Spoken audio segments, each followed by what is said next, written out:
नमस्कार मित्रांनो, स्वागत आहे तुमचं मराठी कट्ट्या या आपल्या यूट्यूब चॅनलवर. विषय आपण डिस्कस करत होतो क्रिकेट मॅचचा, या इंडिया वर्सेस न्यूझीलंड झालेल्या सिरीजचा. तर तोच विषय आपण कंटिन्यू करत आहे. सो गौतम गंभीरवर तर या पराभवाचं खापर फुटलेलंच आहे. पण तुम्हाला काय वाटतं, गौतम गंभीर व्यतिरिक्त अजून कुठले प्लेयर्स आहेत ज्यांच्याकडनं आपल्याला खूप अपेक्षा होती या सिरीजमध्ये किंवा फायनलमध्ये ॲटलिस्ट, जी सिरीज डिसायडर फायनल मॅच होती, थर्ड ODI कालची मॅच.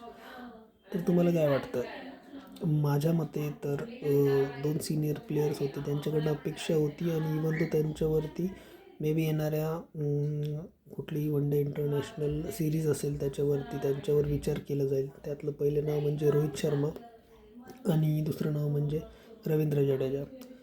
रोहित शर्मा डोमेस्टिक खेळून एक सेंचुरी मारून आला होता, सो तो फॉर्ममध्ये आहे असं सगळ्यांना वाटत होतं, बट तिन्ही मॅचमध्ये फ्लॉप केला. रवींद्र जडेजा ही डोमेस्टिक मॅचेस खेळला, बट तिथं पण त्याचा काही परफॉर्मन्स एवढा खास नव्हता. आणि इवन तो त्याला तिन्ही मॅचमध्ये चान्स मिळाला, तिथे त्याच्याकडं बॅटिंगमध्येही नाही आणि बॉलिंगमध्येही नाही पाहिजे तेवढा परफॉर्मन्स मिळाला नाही. हे तर माझं मत होतं. तुम्हाला काय वाटतं? अजून कुठले प्लेयर्स आहेत जे कारणीभूत आहेत किंवा ज्यांच्यामुळे आपण म्हणू शकतो की आपण ही सिरीज जिंकू शकलो नाही? कमेंट्समध्ये नक्की कळवा. तोपर्यंत भेटूया पुढच्या व्हिडिओमध्ये.